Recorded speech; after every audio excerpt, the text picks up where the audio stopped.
মানুষের কাছে হার বলে কিন্তু কিছুই নাই। আমরা জিতেই তবে কিন্তু এই পৃথিবীতে এসেছি। একবার চিন্তা করে দেখুন তো, যদি হেরে যেতাম তাহলে কি আমরা এই পৃথিবীর আলো বাতাস দেখতে পেতাম? আর এই পৃথিবীতে আসার পরেই কিন্তু সব কিছু মানুষেরই নিয়ন্ত্রণে। আসসালামু আলাইকুম, হ্যালো ভিউয়ার্স, কেমন আছেন আপনারা? আশা করি আল্লাহ তাআলার অশেষ রহমতে ভালোই আছেন। আলহামদুলিল্লাহ, আমিও ভালো আছি বরাবরের মতো। আজও চলে আসলাম আপনাদের মাঝে নতুন দিনে নতুন আরেকটি ভিডিও নিয়ে। আমার ইউটিউব চ্যানেলের পক্ষ থেকে সকলকে আন্তরিক অভিনন্দন এবং মুবারকবাদ। চলুন তাহলে আজকের নতুন ভিডিওটি শুরু করা যাক। ভিউয়ার্স, আজকের ভিডিওটি শুরু করলাম এই যে সকালবেলা খাওয়া দাওয়া শেষ হয়ে গেছে, এখন একটু মেশিনে কাজ করব, তাই ফার্স্ট মেশিনটা রেডি করতে হবে। আর রেডি করতে হলেই তো মেশিনটা একটু মুছে নিতে হবে, তাই এই যে মেশিনটা মুছে নিচ্ছি। ভিউয়ার্স, যারা যারা আমার ভিডিওটি দেখার জন্য ক্লিক করেছেন কিন্তু ছোট্ট একটি লাইক দিতে ভুলে গেছেন, আপনাদের কাছে একান্ত রিকোয়েস্ট ভিউয়ার্স, আপনারা অবশ্যই লাইক দিয়ে ভিডিওটা কন্টিনিউ করবেন। আর আপনাদের মন্তব্য অবশ্যই কমেন্ট সেকশনের মাধ্যমে জানাবেন, কারণ আপনাদের ছোট্ট একটি লাইক আমার কাছে কিন্তু মহামূল্যবান, কারণ আপনাদের লাইক পারে আমার ভিডিওটা অনেকের কাছে পৌঁছেই দিতে। তাই প্লিজ আপনারা লাইক দিয়ে ভিডিওটা দেখবেন আর আপনাদের মহামূল্যবান মন্তব্য কমেন্টের মাধ্যমে জানাবেন। আর যদি ভালো লাগে থাকে বন্ধুদের সাথে থেকে যেতে পারেন, আবার বন্ধু বান্ধবদের মধ্যে শেয়ার করে দিতে পারেন।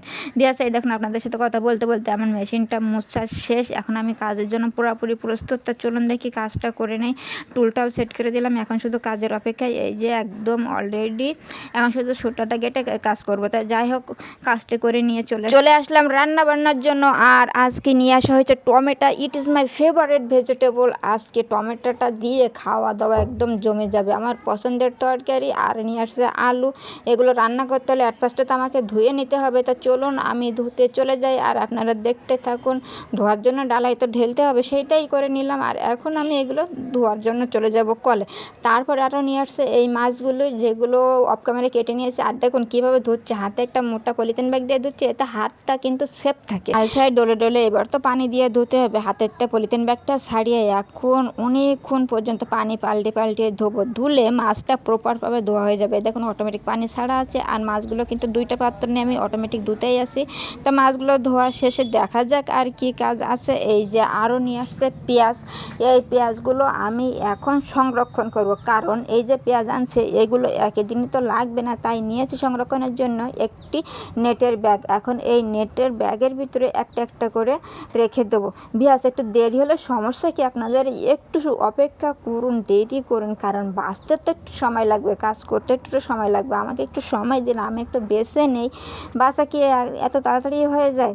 ভিউয়ার্স, কিছু মনে করবেন না, আপনাদের সাথে কথা বলতে কিন্তু আমার ভালোই লাগে, তাই মন খুলে কথা বলে। এই দেখুন আরেকটা পেঁয়াজ কিন্তু দৌড় মেরে চলে আসলো। দেখেছেন ভিউয়ার্স, পা নেই তবে কীভাবে দৌড়াচ্ছে। আর যদি পা থাকতো তাহলে যে দৌড়ে কোথায় যেত, একে কিন্তু আর খুঁজে পাওয়া যাইতো না, তাই না ভিউয়ার্স? এই দেখুন ভিউয়ার্স, আপনাদের সাথে কথা বলতে মজা করতে করতে কিন্তু আমার পেঁয়াজটা অলরেডি নেটের ভিতরে ঢোকানো ডান। আমি এখন এইটা জায়গা মতো রেখে দেবো। তা চলুন তাহলে রেখে দিয়ে আসি। এই যে হয়ে গেছে ফুল আমার গুছানো। আর তার ভিতরে কিন্তু ওই যে পেঁয়াজ রসুন বেছে নিয়েছি, সেটা অফ ক্যামেরায় করে নিয়েছি। আর এখন এটা ঘরে রাখতে যাব। আর যেহেতু ঘরে রাখার সময় যে মাছগুলো আনছিল, সেই মাছের থেকে কিছুটা রেখে দিচ্ছি, কারণ সবগুলাই লাগবে না, অল্প কিছু রেখে দিলাম। আর পেঁয়াজগুলো রেখে দিলাম। আর এখন চলে আসলাম সরাসরি রান্না করার জন্য। প্রথমে এই যে মাছ ভাজা কড়াইয়ে মাছ ভাজার জন্য তেল দিয়ে দিলাম, আর খুন্তি দিয়ে একটু ঘষে দিলাম, যাতে মাছটা সুন্দরভাবে ওটা তলায় যাতে লেগে না যায়। এটা করলে যখন সহজেই হয় তখন করবো না কেন, তাই করে নিয়ে এখন খুন্তির সাহায্যে, ছোটো ছোটো মাছ তো সেহেতু খুন্তির সাহায্যে নিয়ে এখন কড়াইয়ের উপরে বিছাই দিচ্ছি। মানে খুব সাবধানের সাথে, তা না হলে ওই যে ছোট মাছ আর তো প্রচুর পরিমাণে কাটা, এখন এই কাটাগুলো ভেঙে একাকার হয়ে যেতে পারে। তাই তো খুব আস্তে আস্তে খুন্তি দিয়ে দিচ্ছি। এই দেখুন একটা দুইটা তিনটা এইভাবে দিয়ে দিলাম। তাই ভাজতে থাকি মাছগুলো। তারপরে এই যে আজকে রান্না করা হবে বরবটি, যেগুলো সুন্দরভাবে কুচিয়ে কেটে ধুয়ে নিয়ে একদম রান্নার জন্য প্রস্তুত করে চলে আসলাম চুলার পাশে। এখন এটা রান্না করতে চলে যাব। এই যে মশলা পানি গরম করে নিয়েছি, উতলাই গেছে। এখন এর ভিতরে দিয়ে দিলাম সেই বরবটি কাটাগুলো। এখন এইগুলো দেওয়ার পরে নাড়াচাড়া না দিলে কি হবে ভিউয়ার্স? একটু নাড়াচাড়া করতে হবে না? তাই খুন্তি দিয়ে একটু নাড়াচাড়া করেই দিচ্ছি। যেহেতু করা লাগবে সেহেতু না করার উপায় কি, তাই করেই দিলাম। নাড়াচাড়া করে দিয়ে সুন্দরভাবে প্রপারভাবে মিক্সড করে এপিট ওপিট করে উল্টে পাল্টে মিক্সড করে এখন দেবো ঢেকে না দিলে কি সিদ্ধ হবে? এটা কখনোই সিদ্ধ হবে না। তাই একটু ঢেকে দিয়ে এটা পানি শুকাই নিলাম। শুকাই নিয়ে এই যে রসুন আর পেঁয়াজ একটু মানে তেলের পরে দিয়ে কালার করে তারপরে সেই বরবটিগুলা এখন আমি তেলের পরে দিয়ে দিলাম। আমরা বলি বাকার দিয়ে, তেলের পরে দিয়ে, আপনারা কি বলেন অবশ্যই একটু জানাবেন কমেন্টের মাধ্যমে। আর ওটা তো এবার শুধু অনবরত নাড়তেই হবে, নাড়তে নাড়তে তেলগুলো যখন একদম এই ভাজির সঙ্গে মানে শুকিয়ে যাবে তখনই ভাজিটা প্রপারভাবে হয়ে যাবে, তখনই নামাতে হবে। হাত ব্যথা না হওয়া পর্যন্ত কিন্তু আমি নাড়তেই থাকবো, নাড়া কিন্তু অফ করবো না। দেখুন আমি একভাবেই শুধু নাড়তেই আসি। তারপরে বেজে দেখুন ফাইনাল লুকটা দেখিয়ে দেই বরবটির কেমন হয়েছে, আপনারা জানাবেন অবশ্যই কমেন্টের মাধ্যমে। কিন্তু সুন্দর হয়েছে আর খেতে কিন্তু দুর্দান্ত হয়েছিল, যেহেতু অনেকক্ষণ ধরে ভেজে একদম ভাজিটা সুন্দরভাবে করে নিয়েছি, অনেক সুন্দর হয়েছিল কিন্তু ভাজিটা। তারপরে পরবর্তী রেসিপি হলো এই যে সেই টমেটো, মাই ফেভারিট ভেজিটেবল। এখন এটা সুন্দরভাবে ধুয়ে কেটে একদম প্রস্তুত করে রাখছি শুধু রান্না করার জন্য। আর এখন তার সঙ্গে রাখছি আলু না দিলে কি হবে, খালি টমেটো রান্না করা হবে না কখনো। তারই জন্যে তো এই যে চলে আসলাম মশলাটা কষিয়ে, প্রথমে তো আলুগুলো দিয়ে সুন্দরভাবে নাড়াচাড়া করে নেব, সেটাই করে নিচ্ছি। এই যে কষানো ছাড়া আমাদের বাসায় কোনো তরকারি রান্না করা হয় না, সেই কারণেই তো প্রতিদিন তরকারিটা কষাতেই হয়। তাই আজকেও কষিয়ে নিচ্ছি সুন্দরভাবে। আর এই যে কাঁচা ঝাল দিয়ে আছে, এই জন্য কোনো কালারই হয় না তরকারিতে, কালারটা একদম মনে হয় কি পানি মতো। তারপরে কি করবো, একটু ঢেকে দেবো আর নাড়াচাড়া করব। তারপরে এই যে আলুগুলো কষানো শেষ, এখন এর ভিতরে পানি দিয়েছি পর্যাপ্ত পরিমাণে, তার মানে আমার কাছে যতটা পানি ছিল সব দিয়েছি, দিয়ে এখন ঢেকে দিলাম।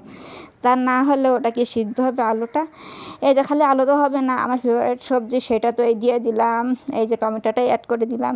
শুধু কি অ্যাড করলে হবে, একটু নাড়াচাড়া করতে হবে না, মিশাই দিতে হবে না, এটা ভুলে যান কেন? আপনারা বলবেন কেন, রান্না করছি তো আমি ভুলে যাই, তাই এই যে নাড়াচাড়া দিয়ে একটু ঢেকেই দিলাম। তারপরে এই যে সেই মাছগুলো যেগুলো ভেজে রাখছিলাম সেইগুলো আবার একসাথে, দেখেছেন পাগলের মতো এক জায়গায় দিয়ে দিলাম। এক জায়গায় দিলেই কি হবে, এই যে খুন্তি দিয়ে আমি সমস্ত জায়গায় আবার পৌঁছাই দিচ্ছি, মাছগুলোর তরকারি সমস্ত সাইডে দিয়ে দিলাম, দিয়ে আবার ঢেকে দেব। আর এখন শুধু অপেক্ষা করার পালা, আর একটুখানি 2-5 মিনিট, তারপরে হয়ে যাবে এই যে ফাইনাল লুক। দেখছেন ভিউয়ার্স, একদম পানি তরকারি হয়ে গেছে, যেহেতু টমেটোটা দেখতে পানির মতো আর কাঁচা ঝাল দিয়ে রান্না করা একদম পানি মতো হয়ে গেছে। তা রান্নাবান্না শেষ, এখন খাওয়ার পরই দেখি কি বৃষ্টি। সকালবেলা খুব ভালো ওয়েদার ছিল, মেঘলা আকাশ, কিন্তু বৃষ্টি ছিল না। আর দেখুন কি ঝুমা বৃষ্টি, মুষলধারে বৃষ্টি হচ্ছে, জানি না আপনারা বুঝতে পারছেন কি না। আর আকাশটা কত মেঘলা, দেখুন তো ভিউয়ার্স, মেঘলা আকাশ কার ভালো লাগে। আমার কিন্তু মেঘলা আকাশ একটু ভালো লাগে না দুপুরবেলা, তাই দেখুন মনে হচ্ছে একদম রাত হয়ে গেছে। কি পরিমাণে মেঘ আর কি পরিমাণে মুষলধারে বৃষ্টি। আর এই বৃষ্টি হলে যে সামনে রাস্তাটা দেখতে পাচ্ছেন ভিউয়ার্স, এই রাস্তায় আমাদের এইখানে হাঁটু পর্যন্ত পানি হয়ে যাবে একটু পরে, এই যে বৃষ্টি শুরু হয়েছে এই বৃষ্টিতে। আর যেহেতু দুপুরবেলা এই যে মাদ্রাসা থেকে মেয়েরা ছুটি দিয়েছে, বাসায় চলে যাচ্ছে, ওদের দেখে আমারও মনে পড়লো আমি এরকম কত স্কুল থেকে ভিজতে বাসায় গেছি বৃষ্টির সময়। তার কি বলবো। তা যাই হোক, ভিডিওটা করে দিলাম একটু, মানে বৃষ্টি হচ্ছে মুষলধারে, দেখতে ভালোই লাগছে, ওয়েদারটাও সুন্দর লাগছে মোটামুটি। আর আকাশটা দেখুন একদম, মানে আকাশটাও একদম কালো, মনে হচ্ছে রাত হয়ে গেছে। তা ভিউয়ার্স, সর্বোপরি আজকের এই ভিডিওটা রান্নাবান্না কাজকর্ম, এই যে বৃষ্টি, এই সব মিলে কেমন লাগলো জানাতে ভুল করবেন না। আজ এই পর্যন্তই, আল্লাহ হাফেজ, আসসালামু আলাইকুম।